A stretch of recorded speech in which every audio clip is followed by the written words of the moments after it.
Hello and welcome to FL Studio Music Theory Primer video number 2. And in this video, what we're going to be talking about is the note names, and we're going to define scales. Okay, we're not going to take a deep look at scales in this tutorial. We're going to take a closer look at scales in perhaps the next tutorial. And this is just basic music theory that you should be aware of. It's very important that you understand what scales are and why they're used. First thing we need to talk about is just a little bit about note names. C, D, E, F, G, A, B. Pretty easy. If you want to see the note names, you can click here and you can see all the note names labeled. Now the numbers next to the note names indicate octaves. And an octave means that we're simply here drawing in scales. So hold on, let me do Shift N. And I'm going to turn down that. This is just a little, just so I can talk over this. And here we have C. C5 is an octave up. So the number here, C4, means that in FL Studio this would be the fourth octave of the piano roll. And C5 is the same note, one octave higher. Alright, and that interval has a specific name. It's called an octave. It's an important interval to know. When someone says, maybe you should move that up an octave, what they're saying is you should take this and move it up here, to move it up an octave. We also have natural notes. Sometimes this stuff seems like it's senseless to define, and this might be one instance where we have C4 right there. This is called a natural note. If I want to hit a C and I just hit the C, it's called a natural note. But if I want to hit a C sharp, okay, this is a sharpened note, going up from C, sharpened. Natural, sharpened. Here's D natural, D flattened. So if we move down from D here, that would be a flattened note. So this helps us define the black keys, but it also helps us define intervals a little bit, because sometimes you want an F flat to create a chord, a diminished chord. For example, you might want to use an F flat, and so an F flat doesn't necessarily mean it's going to be this. F flat just means it's going to be E natural, okay, F flat. Okay, so depending on the way you're looking at it, this can mean just E natural, or it can even mean F flat. We also have times when you have things like double flats. You don't necessarily have to worry about that, but if you see that in music notation, a double flat means you move it down too. Sharps, flats, naturals, and note names. Nothing too difficult there. Now let's talk about the major scale. Alright, so if I wanted a C major scale, I would put all my keys, I would work with these notes right here. If I was going to compose a song in a major scale, I would restrict myself to using primarily these notes, and I would use C. This is the root note of my scale most of the time, just to emphasize that I'm using C major. But the thing here is that when we take a look at this, these are all the white keys, and every scale has a pattern. And if I move this C major scale up to D, this is D major. The pattern doesn't change. We have D major. But take a look, we have some black keys in here. What I want to emphasize here is that every scale, well, not exactly every, but most scales will have a natural scale. And we talked about what natural means. It primarily means there's no sharps and flats. So this is the natural major scale. It's the C major scale. It's natural. No sharps and flats, all the white keys. This is going to be very significant when we talk about modes. So understand that if a particular scale doesn't have any sharps or flats, it's a natural scale. And then all the rest of the keys of that scale are going to be the same pattern, just shifted with sharps and flats.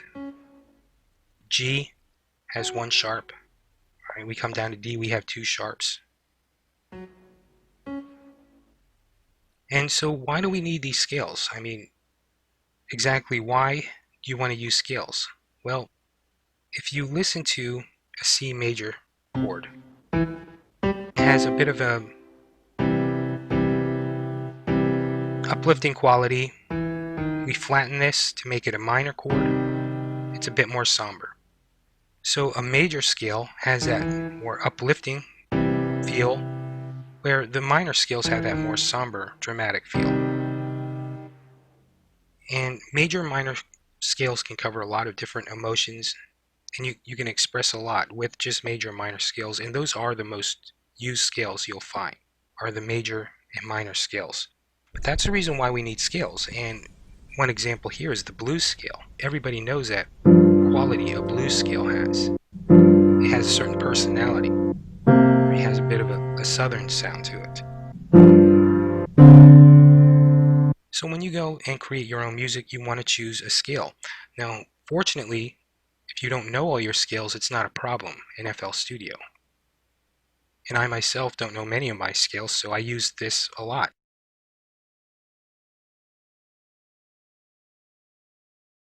If I want to experiment and try, let's say, an Arabic scale, all right, I don't know that scale, but if I wanted to compose music in that scale, let's say I wanted C Arabic, okay, I can just draw in this Arabic scale here, and I could create music with that scale. All right, now the Arabic scale is very strange, and no matter where you move this particular scale, you're always going to have a sharp or a flat in there. All right, so I'm not familiar at all with that scale. I don't use it often, but if I wanted to, I'm here in an empty sampler channel.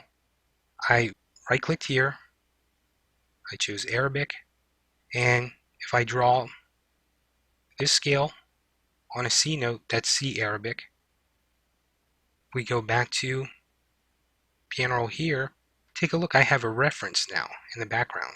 All right, as long as I have helpers, ghost channels turned on, reference that scale, put it in the sampler channel, go to helpers and just turn on ghost channels, and now instantly I know the notes and chords that I'm pretty much going to be restricted to when I work in the Arabic scale.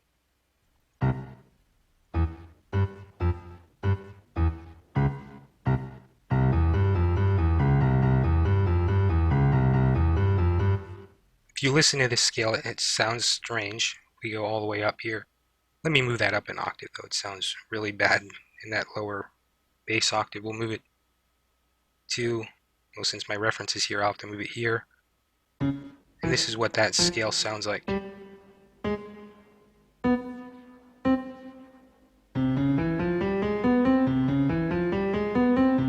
Okay, and you can really hear that it has that Arabic quality to it. If you were to compose with this, your music is going to have that Middle Eastern sound.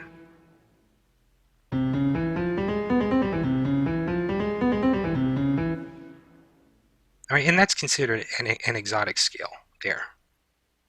But I want to make you aware of the helpers that you have, and just know that you can experiment and create music in many different scales, even if you don't fully know the scale. If you're not completely familiar with that scale, you can still compose music in it.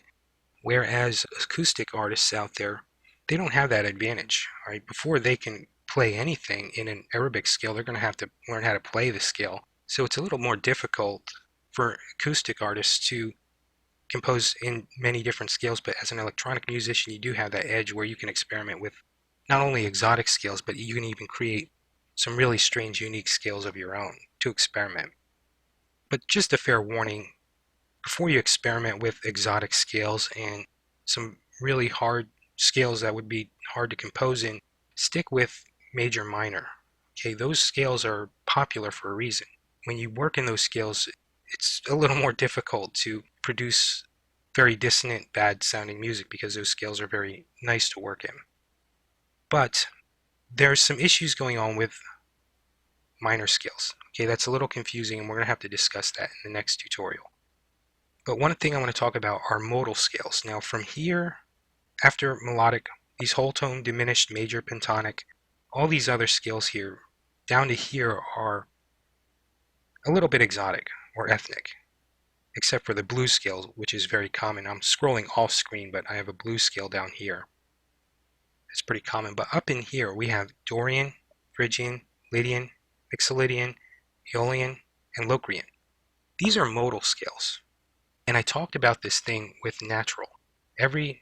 Most scales, okay, don't want to make the mistake of saying every scale. We just took a look at Arabic that doesn't have a natural scale associated with it, but all the modal scales do. In Dorian, we talked about C major being the natural scale of that particular classification major scale. Dorian has a natural D scale.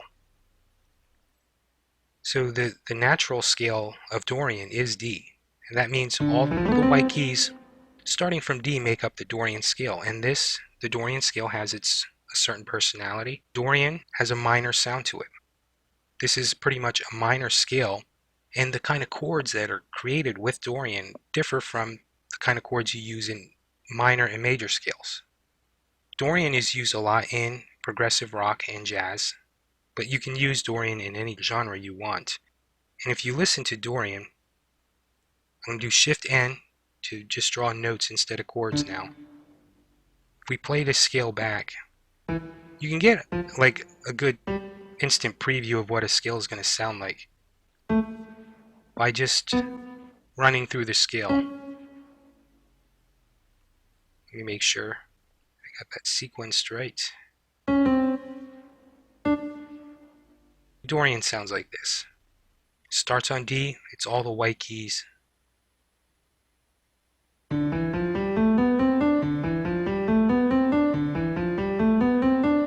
It's got an interesting sound, and Santana, Black Magic Woman, is a song composed in Dorian, and also Greensleeves is another popular tune composed in the Dorian scale. And all these scales are pretty useful. Dorian, Phrygian, Lydian, Ixolydian, Aeolian, you can experiment with those. The Locrian scale is a problem though. Locrian is a scale that is seldom used because this isn't anything major or minor. This is actually a scale built off a diminished chord, which makes Locrian a pretty dissonant sounding scale. Right? It's a really weird off-sounding scale, and one thing about the Locrian scale is that sometimes it's used to solo over another natural scale. Some people like to use the Locrian and solo it over a C major scale, but those concepts are a little bit more advanced that we can't really get into stuff like that. But just so you're aware, if you're gonna pick and choose a scale, maybe you might want to avoid Locrian for a little bit and just try Dorian, Phrygian, Lydian, Mixolydian, Aeolian major scale. And we're going to talk about harmonic and melodic minor in the next tutorial. There's some things you need to know about the minor scales. So that's your overview of scales, their uses, how you can access them with the helpers, and how you can just create a reference in here for scales, which is really nice again because within FL Studio you don't have to memorize all your scales. You can reference, you already know the major scale, it's all the white keys starting on C, right? If you want a D major, you can just draw in all the white keys and just move this up, and then you have D major. I'm going to cover working within scales in Beginner to Pro video number 7. Right now I'm just defining what scales are. When you work within a scale, you have to keep some things in mind, like I'm using D major scale. I want to use D more than any other note. It's the root note of my scale. If I start just messing around up here, I'm going to be composing it not in D major but some other scale. And hopefully that helps you kind of get a grip on what scales are and why you would want to use them. And in the next tutorial we're going to take a look at some unique qualities of the minor scales that you have to be aware of when working with minor scales. So that is going to be it for this tutorial.